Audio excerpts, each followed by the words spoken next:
자, 지금부터 여러분들한테 이제 올해 수능을 잘 보기 위한 문제 풀이법에 대해서 설명을 해드릴 거예요. 자, 먼저 우리가 봐야 될 것은 뭐가 있냐면, 모의고사 문제를 봤을 때, 첫 번째는 우리가 2, 3, 4점짜리 이제 문제가 있고, 그 다음에 준킬러, 킬러 문제가 있어요. 준킬러, 그 다음에 세 번째는 킬러가 있다. 보통 이제 문항수는 여기가 22문제. 그리고 여기 5문제. 여기는 3문제. 이렇게 구성이 되어 있죠.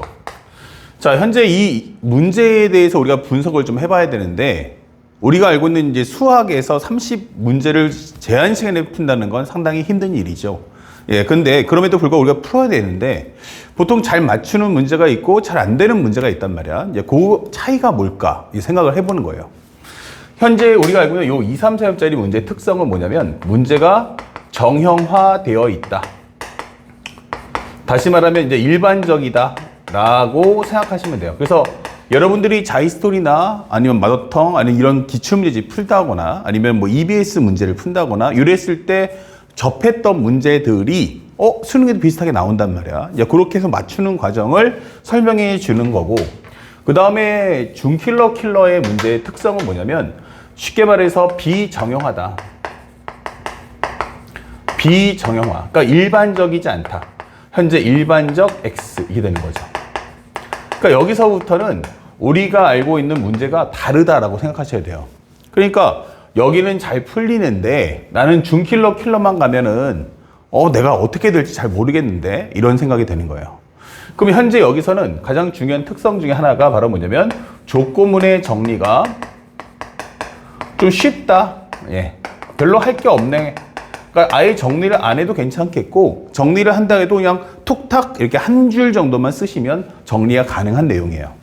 대신에 이제 준킬러 킬러는 조건문 정리가 어렵다라고 생각하시면 됩니다. 어렵다. 다시 말하면 복잡해. 예, 이렇게 되는 거죠. 특히나 하나 더 적어준다면, 킬러는 결국 경우의 수가 많다라고 생각하시면 되겠어요.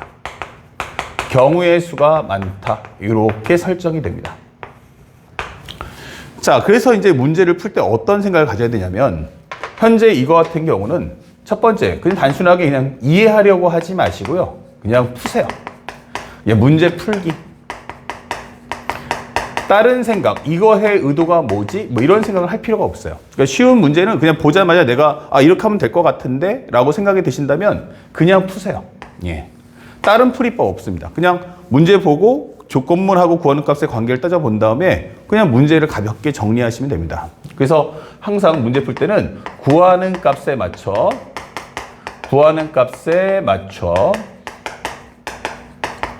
조건문을 정리한다. 자, 이렇게 해서 일반적인 문제를 풀어내시면 되겠습니다. 자, 그렇다면 현재 이 킬러 중 킬러는 가장 중요한 게 뭐냐? 여기서는 기본적으로 조건문 자체가 어느 정도 정리가 다 돼 있는 상태에 주기 때문에 여러분들이 문제를 판독하기가 상당히 쉽다면, 이 준킬러 킬러는 일단 일반적이지 않다 보니까 우리가 조건문을 딱 봤을 때 이걸 뭐 하라는 거지? 라는 것을 이해할 수가 없어요. 그래서 항상 문제 풀 때는 첫 번째, 배경을 최적화 정리하세요. 배경을 최적화 정리해달라. 자, 배경을 최적화 정리한다는 것은 조건문의 상황을 표현하는 데 목표를 둬요. 얘는 조건문의 상황을 표현해준다. 조건문의 상황을 제시한다. 자, 이렇게 설명할 수가 있다는 얘기야. 조건문이 이런 뜻이야. 조건문 이런 설정에서 한번 정리해봐라 라고 하기 때문에 배경을 먼저 최적화 정리하셔야 되고요. 그 다음에 두 번째는 조건문 최적화 정리를 해라. 자, 요 과정이 앞에 있는 2, 3, 4점짜리 문제는 뭐 한 줄 만에 딱 정리된다면 여기는 조금 불투명해요. 그래서 여러분들이 최적화 정리를 꼭 해주셔야 됩니다. 그 다음에 세 번째는 그래서 구하자 하는 값이 뭔데? 라는 것을 정리하셔야 됩니다. 구하는 값 최적화 정리하기. 자, 여기까지를 하는 것이 가장 중요한 게 기존에 있던 2, 3, 4점과 준킬러, 킬러의 가장 큰 차이가 되겠어요. 자, 이 다음의 과정인데 현재 우리가 보는 것처럼 준킬러 문제는 어떤 특성이 있느냐 살짝 넘겨주면 첫 번째, 준킬러는 어떻습니까? 라고 하면 준킬러는 말 그대로 킬러보다 쉽기 때문에 현재 이거 같은 경우는 조건문을 정리 후에 구하는 값에 입력하여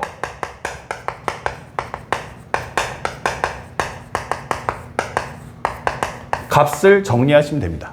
그래서 일반적인 문제들은 이렇게 조건문을 정리한 다음에 구하는 값에 딱 투입을 해주면 답이 딱 나오게 돼 있어요. 그래서 이런 과정은 그렇게 어렵지 않다. 아, 이거 쉽네. 비교적 할만하네. 이렇게 되는 거죠. 그런데 킬러의 성향은 좀 달라요. 킬러는 조건문 정리 후 구하는 값에 입력하기를 했는데 문제풀이가 안 됩니다. 조건문 정리 후 구하는 값에 입력해 주세요.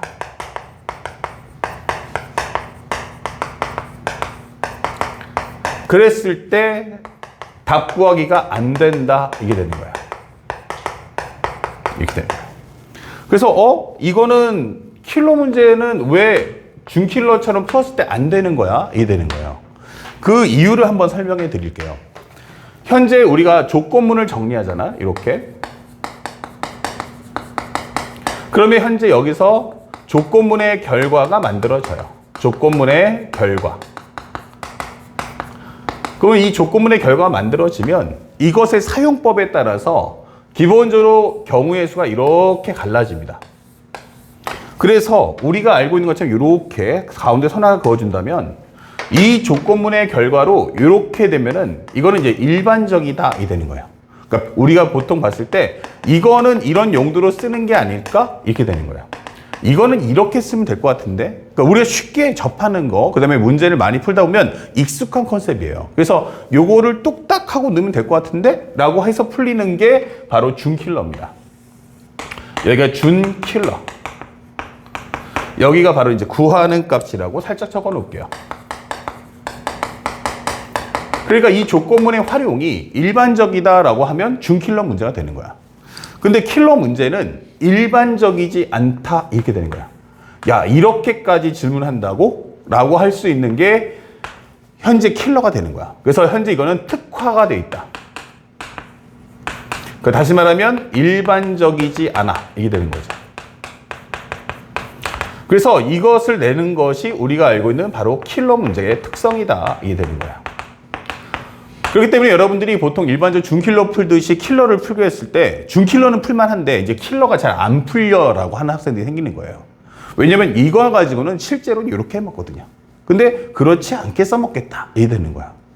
자, 그렇다면 아니 이런 스타일의 문제가 나오면 난 어떻게 풀어야 돼? 예, 그렇게 된다면 첫 번째 뭐 한다? 구하는 값을 최적화 정리했죠. 구하는 값의 현재 최적화 정리 후 구하는 값 최적화 정리하기. 자, 최적화 정리한 다음에 여기서 해야 될 것은 바로 뭐냐면 얘가 뭘 말할 거냐면 이 최적화 정리의 가장 큰 목표는 바로 조건문의 목적성을 제시해 주는 거예요. 조건문의 목적성 제시 이렇게 되는 거죠. 조건문의 목적성을 제시한다. 나는 이걸 원해 이렇게 되는 거야. 그러니까 쉽게 설명하면 이런 거지. 우리가 중국집을 갔는데 중국집에 써 있어요. 짬뽕 맛있게 하는 집, 짬뽕 전문점 이런단 말이에요. 그렇죠? 근데 메뉴판에는 짬뽕만 팔진 않아. 뭐도 있어? 짜장면도 있다는 거지. 근데도 나는 이 짬뽕이 나는 특화된 집이니까 짬뽕 기가 막히게 맛있는 집, 절대 지존 이렇게 써놨단 말이에요. 그러면 손님 중에 10명 중에 9명은 뭘 시킨다? 짬뽕을 시킬 거다. 여기는 짬뽕 먹으러 오는 곳이다. 이런 뜻이에요. 하지만 그 중에 한 명씩 뭐 하다? 나는 매운 거 싫어. 짜장면 먹을 거야. 할 수도 있다는 거예요. 그렇죠?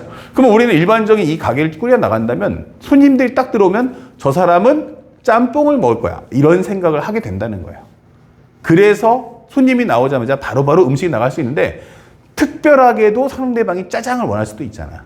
그치? 그런 것처럼 상대방이 조건문의 목적성을 제시할 거야. 난 짜장 이런 식으로. 그러니까 요거를 먼저 파악을 해야 돼요. 상대방이 원하는 주문서가 뭐냐 이걸 찾아야 돼요.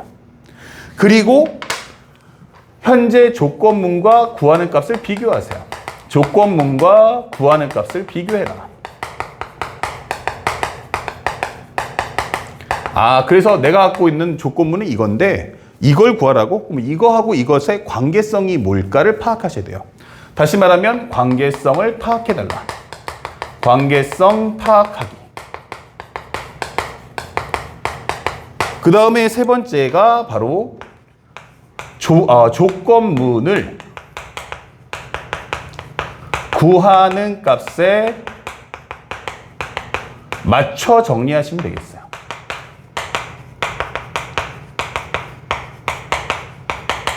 자, 이 부분을 꼭 잊지 마세요. 그래서 킬러를 풀 때 가장 중요한 게 뭐냐? 바로 조건문의 목적성을 확인하고 움직여라. 다시 말하면 해석을 할 때는 정리는 쭉 해주잖아. 그러면 마무리할 때 어떻게 해야 돼? 첫 번째는 구하는 값. 그 다음에 조건문. 비교. 이런 과정을 하셔야 돼요. 그래서 항상 문제의 중심은 답을 구하는 거기 때문에 조건문이 전체적인 내용이 여러 가지가 있다면 망설이지 마시고 이걸 어떻게 해야 될까 고민하지 마시고요. 구하는 값을 먼저 보세요. 그러면 이 구하는 값을 얻으려면 조건문에서 뭘 가져와야 될까? 이 되는 거예요. 그걸 의식하면서 정리해야만 올바른 답을 유도해 줄 수가 있다. 그러니까 이 점을 가슴속 깊이 새기면서 공부해 주시기 바랍니다.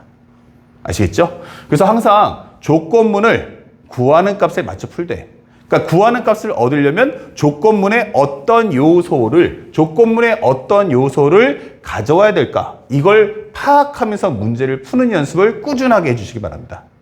그 선생님이 갖고 있는 킬러 앤 준킬러 이제 시즌 3 한참 진행 중인데 그 공부를 하시는 분들도 이와 같은 과정으로 문제를 푸는 연습을 하시고 그 다음에 강진모 실전 모의고사를 가지고 공부하신 분들도 반드시 이 점을 기억하면서 문제를 풀어주시길 바랍니다. 아시겠죠? 그리고 절대 파이널 현재 이 강의를 들으신 분들도 다시 한번 문제를 푸는 과정에서 쉬운 2, 3, 3짜리 문제를 풀 때와 준킬러를 풀 때와 킬러를 풀 때는 어떠한 차이가 있는지 선생님의 요 해설 강의를 들을 때도 이 점에 입각하면서 하나하나 따라가신다면 훨씬 더 안정적이고 더 쉽게 점수를 맞을 수 있을 겁니다. 이 점을 꼭 기억하시고 올해의 수능을 임해 주시기 바랍니다. 여기까지가 여러분들께 알려드리는 특강의 안내였습니다. 열심히 해서 올해 수능에 좋은 성과가 있기를 바라겠습니다. 감사합니다.